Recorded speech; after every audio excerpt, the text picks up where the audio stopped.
कमलेश बिंद के एनकाउंटर पर यूपी में सियासी बवाल।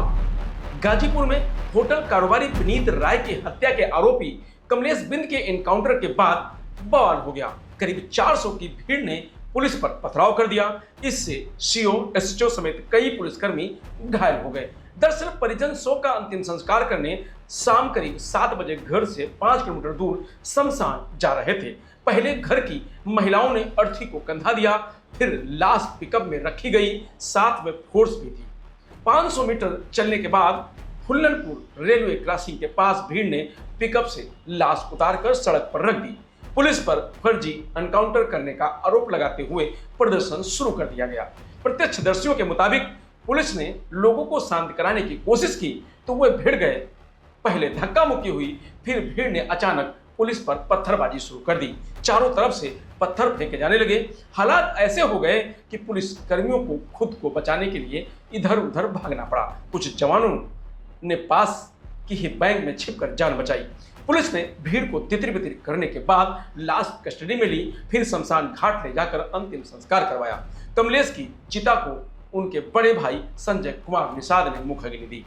एसपी इरज रजा ने बताया कि शरारती तत्वों के द्वारा शव को रोका गया, पथराव भी किया गया। अपराधियों को संरक्षण देने वाले सावधान रहें, हर एक का बढ़िया से इलाज किया जाएगा। उपद्रवियों को चिन्हित कर रहे हैं, कुछ लोग चिन्हित हो भी गए हैं, उनके घर भी दबिश की जाएगी, रासुका तक लगाएंगे। दरअसल 29 मई की रात गाजीपुर में 4 बदमाशों ने होटल कारोबारी आलोक राय के बेटे विनीत राय की गोली मारकर हत्या कर दी थी। विनीत के पिता आलोक राय ने कटरा गैंग के सरगना शंकर पांडे, सोनू यादव, कमलेश बिंद और मोनू त्रिपाठी पर केस दर्ज करवाया था। 3 जून को बुधवार की रात पुलिस ने कमलेश बिंद को एनकाउंटर में ढेर कर दिया। उस पर 1 लाख रुपए का इनाम था। इस केस में शंकर पांडे, सोनू यादव और मोनू त्रिपाठी फरार हैं। शंकर पर 1 लाख और बाकी 2 आरोपियों पर 50-50 लाख रुपए का इनाम रखा है। कमलेश बिंद की 36 दिन पहले 27 अप्रैल को बिहार के मोहनिया निवासी मनीषा के साथ शादी हुई थी। मनीषा नर्सिंग की छात्रा है। मनीषा ने कहा कि मेरे पति निर्दोष थे। पुलिस उन्हें रामपुर से जबरन उठा लाई थी। 30 मई को मुझे और मेरी प्रधान जेठानी को पुलिस ने थाने में बिठाए रखा। मेरी आंखों के सामने थाने में पुलिस ने मेरे पति को बुरी तरह पीटा। इसके बाद जंगल में ले जाकर उनका एनकाउंटर कर दिया। ये घटना रामगढ़ में उठाया गया था। उन लोग 2 लोग थे साथ में, इनको ले जाके जंगल में मारा गया था। जिस दिन घटना हुई थी उस दिन वो कहाँ थे? जिस दिन घटना हुई वो मेरे साथ थे, घर पर थे, रूम में। वो यहाँ से सुबह में निकले 6 बजे। तो उसके बाद वो कहाँ चले गए, कुछ पता है? कुछ पता नहीं चला। हम लोग चल गए कोतवाली, हम लोग के प्रशासन ले गए घर से उठाकर। तो क्या कोतवाली में क्या बातचीत हुई? कोतवाली में ले गए हम लोग को कि हम लोग तुम लोग को छोड़ देंगे, मर जाने के बाद कोई हम लोग को नहीं छोड़ा। वहाँ पर 5 दिन हम लोग को रखा गया था। जब हम लोग वहाँ पर थे तो हम लोग को मतलब भाषण क्यों मारा गया? घटना की जानकारी आपको कैसे मिली? घटना की जानकारी हम लोग को मतलब वो लोग 2 बजे रात के हम लोग को वहाँ से घर पहुँचा दिए गए। हम लोग को यहाँ पर आए, छोड़ दिए वहाँ से। हम लोग यहाँ पर आए तो पता चला कि मतलब उनकी हत्या हो चुकी है। आप क्या करती हैं? आप क्या करती हैं? हम अभी पढ़ रहे थे, स्टूडेंट थे। किस चीज की पढ़ाई करती हैं? एनएम कर रहे थे। अच्छा, कर रहे हैं।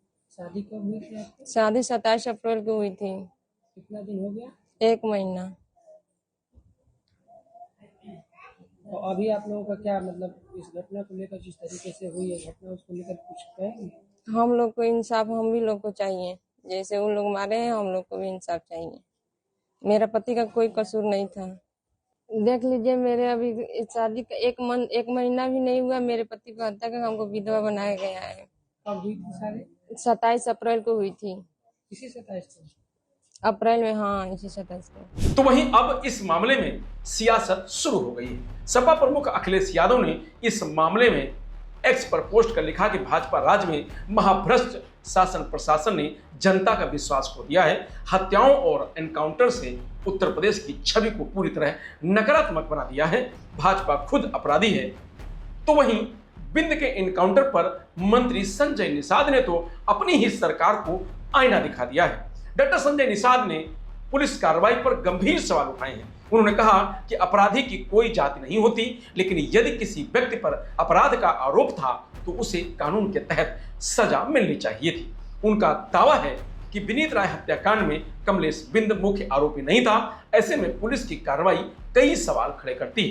डॉक्टर निषाद ने कहा कि यदि पुलिस को एनकाउंटर करना ही था तो मामले के मुख्य आरोपी के खिलाफ कार्रवाई होनी चाहिए थी। उन्होंने गाजीपुर पुलिस और पुलिस अधीक्षक को चुनौती देते हुए कहा है कि यदि कार्रवाई पूरी तरह सही है तो मुख्य आरोपियों पर भी वैसी ही कार्रवाई करके दिखाएं।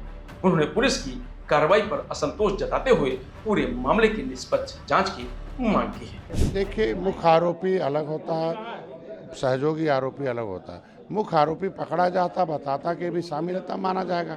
जब जो इनकाउंटर हुआ, उनकी बीवी अभी कह रही है कि मेरे सामने पकड़ के ले गए, पिटाई किया, फिर बाद में इनकाउंटर कर दिया, तो ये गलत है ना। तो न्यायालय का काम आप क्यों कर रहे हो?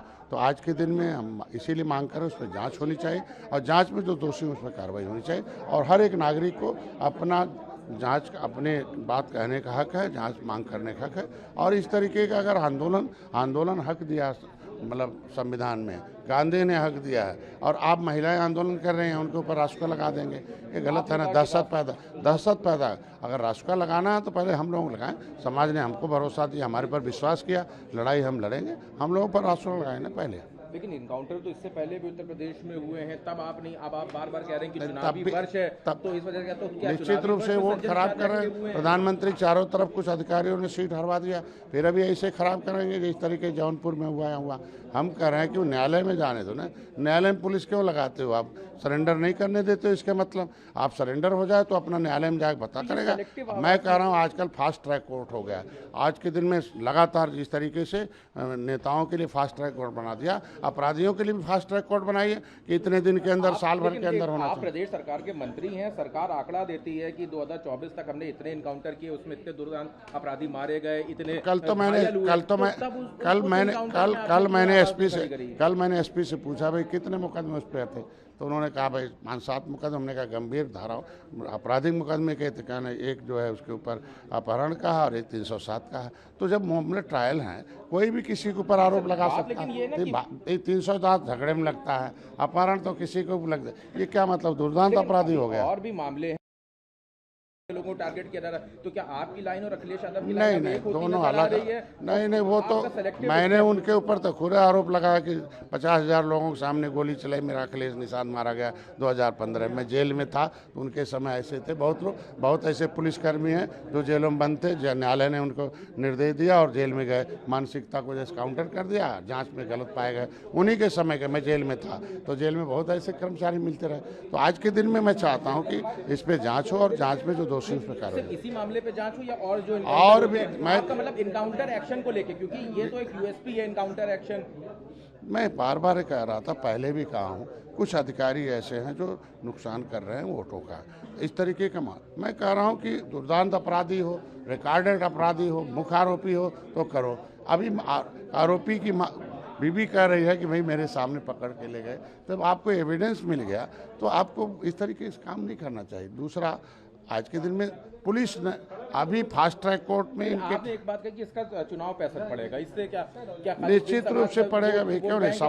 समाज रोड पर आ रहा है, जांच का मांग कर रहा है। आप जबरदस्ती को जांच करके दूध का दूध पानी करिए, तभी तो समाज खुश रहेगा। रासुका लगा दिया गया, ये सब तमाम बातें हुई, तब संजय भाई मैं पहले तो हम समाज के लिए खड़ा रहूंगा। हमारे ऊपर रासुका लगा, हम कह रहे हैं हम किस लिए हैं? समाज ने हमारे ऊपर भरोसा किया तो हम उनके भरोसे पर मैं खड़ा रहूँगा। रासुका 27 तक लग गई, तब क्या दिक्कत है? जेल के अंदर से चुनाव भी लड़ते हैं, हम कोई अपराधी थोड़ी हैं, हम अपने समाज के खड़ा रहे हैं। तो कमलेश बिंद के एनकाउंटर के बाद यूपी में फिर सियासी भूचाल आ गया है और सियासत शुरू हो गई है। फिलहाल इस खबर में इतना ही। आप देखते रहिए लोकमत हिंदी।